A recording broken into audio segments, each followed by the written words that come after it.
Rail agency Prasa is investigating attacks on its newly built trains. There's been an increase in incidents where stones have been thrown at moving trains. Prasa has over the years lost billions of rands due to theft and vandalism. Now let's bring in spokesperson Andiswa Makanda for this. I think the very first question is, we were so happy when we heard a few weeks ago that some of these lines that have been, closed, these corridors that have been closed for so long are now reopened. But now we hear something like this again, vandalism taking place. It must be so frustrating, but why is it occurring?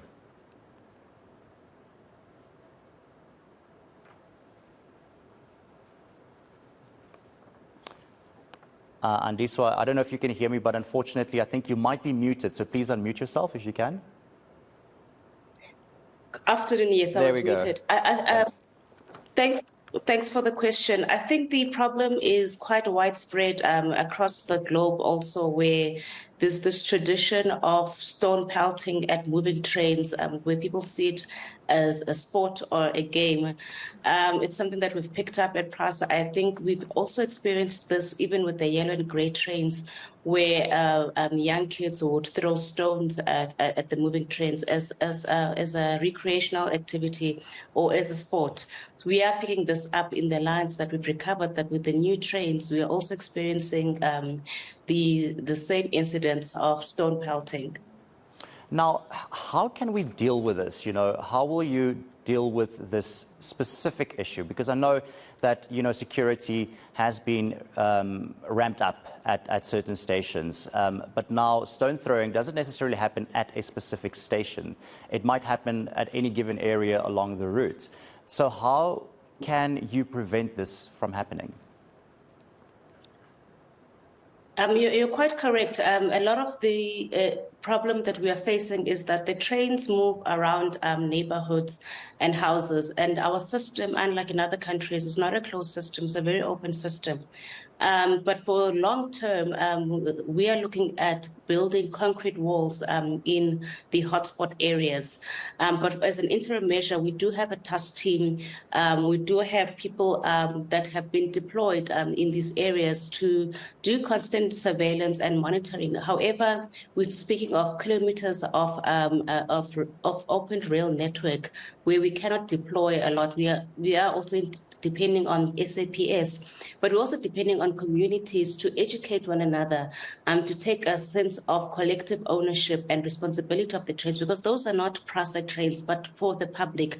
That's why we've named them Istimela Sabantu, meaning that the people's trains. These are public assets that people must take ownership, collective ownership and responsibility, and a sense of pride in these trains, because they've got built-in high technology that will benefit the people of South Africa.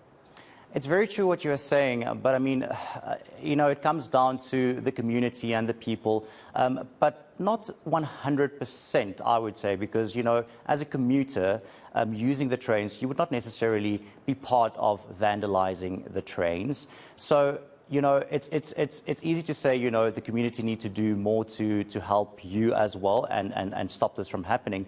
But what's Prasa going to do to make that a possibility to help the community members help themselves?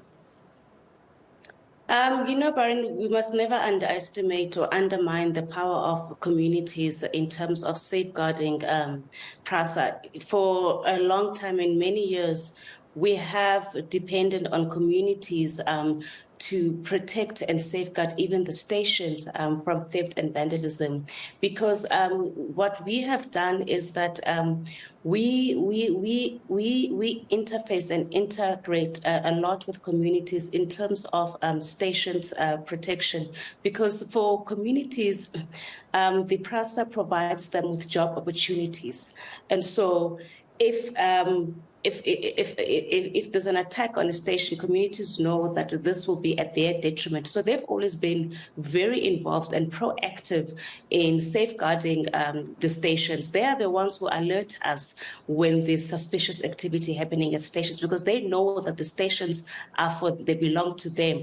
They know the benefits of the stations, because some of the people depend for job creation and job opportunities in the work that Prasa is doing. So there's a lot of work and partnership that we have with communities, which is why even with the stone pelting, we are also counting on the communities to also assist in reporting stone throwing, because this happens in the communities. Commuters that use the trains belong to certain communities, and they have in the past blew the whistle or alerted us to activities on the rail network. But there's a lot that we want to do in terms of protecting and preventing stone pelting. We want to also propose harsher penalties for people who've been caught throwing stones at the trains. We want to go to schools because we find that when we engage with the learners and educate them about what is being done is an illegal offense, it's easier to get a buy-in, and that they should know that the trains belong to them and not to Prasa.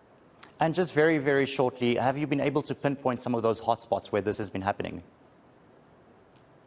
We found that while it's happening in other provinces as well, where we run trains, the biggest challenge we're experiencing is in the Pretoria North area, which is our northern corridor.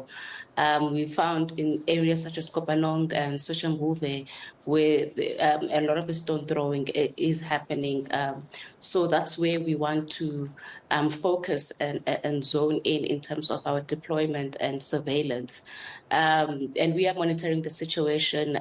We want to, as we're going to recover the Naledi line in Soweto, we want to have already started with the education and awareness campaign that the people must safeguard these trains. We are reopening also Lerala, Germiston area, the Tembisa area as well will be coming back online. So we want to also focus on those areas as a preventative measure.